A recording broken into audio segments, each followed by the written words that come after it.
All right, so welcome back. Hopefully, all of you guys are having a fabulous day here today. Welcome back. Today, we're going to talk about something pretty fun. A lot of people have been requesting this, and I thought that I'd just deep dive this, give you my quick little thoughts and opinions here from what I've tested and also what we have up and coming with the new 2S banners. Also, like what I've seen in the community right now, which again, it's not wrong thinking, right? Everyone has their own opinions, and it's always welcome to just do what you want. It's a waifu game. Who gives a damn about meta? Who gives a damn about collaboration? If you like a certain character, go for a certain character. I know a lot of people who play this game just for waifu. Like for example, Isabel is somebody's favorite character. Not mine, don't say that, but it is somebody's favorite character. So right, it's always that case where you pull for whatever you want to pull for, which is fine. Today we're going to talk about this, jump into it. Let me know down below, who are you pulling for out of the three? Are you going 1, 2, 3? Are you doing all three? Are you MLBing all three? Are you course 7ing all three? Let me know down below. But again, out of all three, are you going for any of them or skipping all of them? Let me know down below. Just I'm super curious, right? And a lot of people do want to gauge like an idea from the community. So consider doing so. Let's hop into this. A lot to talk about. Buckle in, and yeah, like and subscribe. Let's hop over there. So first things first, I made this poll here. Again, this poll is like super biased, obviously speaking, because what's gonna happen is Asuka's released. We're testing her right now. As we test Rei, maybe the opinion changes. As we test Mary, the opinion changes. I just wanted to see what between Rei, mainly Rei and Mary, who people thought were the better character. Again, Asuka obviously is inflated right now because we all tested her. We all have a fresh thing of what Asuka's kind of on her kit and how she operates. I mainly only made this poll for the reason of who between Rei and Mary would end up, getting the votes there. But again, I said, what character do you think has the best kit at Evangelion? Basically speaking, Asuka got 68, Rei 10, Mary 21%. I will still say that Asuka is like the damage dealer. Rei, I think, more so supports, correct? And then has like an annihilation of an ult. We'll see exactly how that operates. And then Mary also. Mary's like, in my opinion, if you were to look at it, she should be like the star of the collab just because she supports anything. She does anything she wants, literally, because she doesn't need to be like so restricted per se. Again, if you look at it, a more situational character is far more of these two, correct? Because again, they want to be the superior code in the context of being able to buff as much as they want to buff. So remember that a character like Mary theoretically should be the star of the show just because she does anything she wants, right? All of her things are not situational. Attack damage, final attack, okay. Affects all enemies, affects all allies, just attack. Gain pierce, okay. Attack, okay. Affects self, pierce damage up over here. Activates when hitting the target's core, so it has to have a core, I guess. That's really it. Damage dealt to shield, which is what they all have, so for the most part, I mean, most of her kit isn't situational. These two are situational, so I still think that, she might be the gem of the collaboration. But again, a lot of the comments over here did come up with like a very similar thing over here. Asuka, again, is insane. Her attack is good. I know a lot of people are fighting over this, so let me not like give my take there. But she is still a good character. Regardless of what you say, she's a good character. A great character, even. It's just maybe not busted, broken, shifting the entire game and ruining everything for in a situation, correct? That's why she's a situational character. In a situation, she definitely has that, but let's not get into that topic, right? She's still a good character. That's the point I'm trying to make. But if you were to look at the other two, Mary looks like more of a star gem, but we'll touch upon this in a second. But what I wanted to talk about, like the mistake, not to mess up, and the info that we now have that we kind of have changes, some of the things here. First thing, we'll talk about the thing I don't want you to mess up. So first things first, with the release of this, right? A lot of players are coming to the conclusion of I'm gonna just skip and go for Annie, which again, it's not a wrong conclusion. Theoretically, it's not, right? It's fully up to you. It's your summons. You can do whatever you want. What I always recommend, and this is like a simple thing that I always say this just to make sure it's clear. Remember, anniversary rates are 1% of this game. If anybody does comment that and doesn't remember that, anniversary rates are 1%. Even though it's Cinderella, even though it's a wonderful Nikke, everybody loves that Nikke, just remember it's a 1% chance. Whether you choose to MLB or just at least chase the one copy, I always recommend pity is the only thing you use on the anniversary, and I always stand by that. I will never switch up on that, because the amount of times I've been destroyed and obliterated on that banner, it's insanity to me. I've pulled more Isabels outside of a pilgrim banner than a pilgrim on a pilgrim banner. Just put that and let that sink in. Let that sink in for a second there.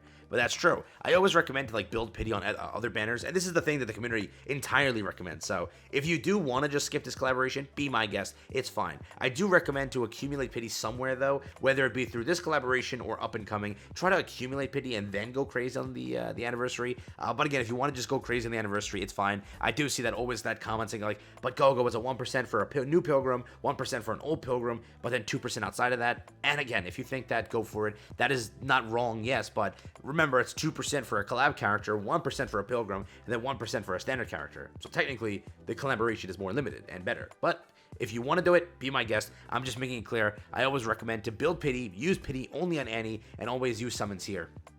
And again, if you just don't care about that theory, it's fine. And for anybody asking, if I do use pity, am I failing? No, you're not. You're able to 100% get pity by then, because that's kind of how it works, right? Till the anniversary, we have plenty of time. We have so this launched in, let's make this clear, 21st of August. Okay, so this is when this started. Let's go all the way down to last year, August.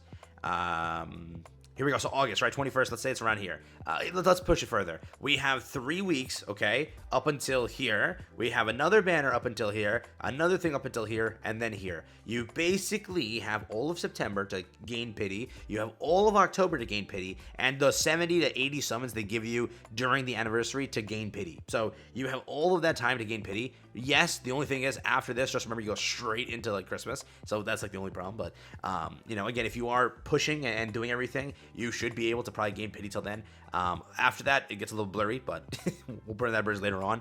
So again, that is a quick thought process if you care for it, but let's get past that. So that's the mistake thing. Let's throw that out the window. We're done with that. The important thing that I want to talk about that we now have. But yes, now on to the new information that we have. We now know, after, again, going through the newest update, we know this character has potential and is pretty good. I know, again, people are saying that she's definitely, like, limited. What I will say is this. It's always good to at least pull the character and at least have her, right? And with what Ray is as a character, we kind of know that they're pushing this elemental status thing, and it is worth it to build elemental teams, correct? That's why I say it is still worth it to pick this character up. Again, there's like a big argument between what triple S or double S or what Asuka really is as a character. What I can tell you simply is from my testing, and whenever you test her in a boss, for example, like Invangelion or in a boss like that, again, in the context of where she actually really shines, and even when she doesn't shine as much, she still is a good character at her core. That's the whole point of her. Again, maybe triple S is not the correct answer, but still double S, maybe, again, if people are saying like single S, I don't know. It's all situational. It's all testing. Everyone tests differently, and that's how it kind of operates. But what I will say is this, and the information that we now have, again, being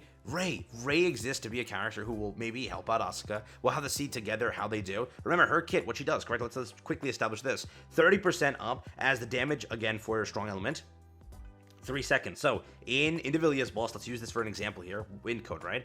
This is the, again, superior code. That's what's going to destroy it. So in this case, you get 30% off the bat, 3 seconds every time 100 normal attacks go through. Also, again, another 100 normal attacks every time that happens. She herself deals 112% of its final attack as damage. Activate to the start, again, damage to shield, which is a constant thing all Evangelion characters have. It only affects that, blah, blah, blah. Activates when entering burst stage 3 again. Affects all fire code allies. Another 25% up of the cash's attack for 10 seconds, so another buff there. Then continue onwards. Annihilation ult affects all fire code allies, creates a shield equal to 13% of the cash's final max HP for 10 seconds. Attack damage goes up by 48% for 10 seconds, affects all enemies, then again 990% just wipe.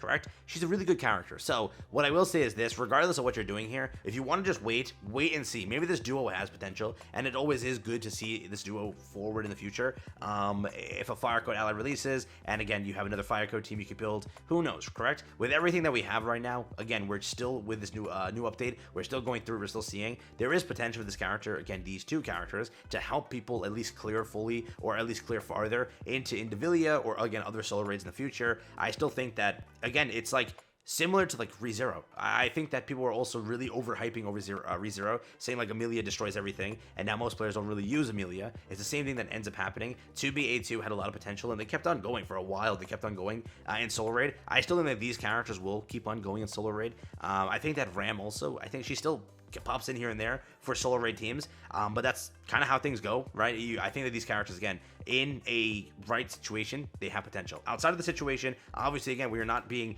the superior, obviously, code. Obviously, you're losing most of the character's kit, right? Again, fire code allies, they get the buff there, but again, over here with the 100 normal attacks, again, damage a strong element, maybe that goes. So we'll always have to see how things operate there, but what I will tell you is this, again, we tested this character. She is strong. That doesn't really change there, but will this character make her stronger? How will that operate? Again, with the testing and everything, again, being the shield thing, will that perfectly help and sort of affect this kit and push this into a better direction? We'll find out. Mary, regardless of anything, is the better kit in the context of no situational anything. And nothing there is situational. Nothing she has, 20-second cooldown, buffs the hell out of everything. Nothing is situational. Everything is just does her own thing. She can fit in any team. You can plug her in wherever you want to plug her in, and you're good to go. Correct? That's the character you might be wanting. That's this character. So just say for Mary. That's that, right? You know these two characters are situational. We know that for a fact, correct? Got to run them in a specific content, and that's what they're going to destroy. But this character, put her anywhere. Doesn't really matter, right? Pierce damage is mainly only really requirement, but That's fine. You know what I mean? So, what do you think? Let me know down below. Just curiosity's sake. Again, very curious what you say here, but I wanted to just give my 10 cents here. What you want to pull for is what you want to pull for. Again, if you are pulling for Asuka, you may want to pull for Rey to duel them up. If you're not pulling for Asuka or Rey, just pull for Mary then, and just go about it that way, right? I think that again, in order, I think Asuka's the DPS. She's like the supporter on anything, and then Rey is just the. I would still say DPS, but you know, again, they're a duo in a way, right? So. Let me know what you think. Just want to talk about that. Give my take here. Again, you have plenty of time before ANNI if you want to use your summons. And if you don't want to use your summons, you don't have to, right? This collaboration has a lot of drama between it, whether it be the IP itself, the lack of fan service, and the kits itself. So, what do you think? Let me know down below. I'm curious.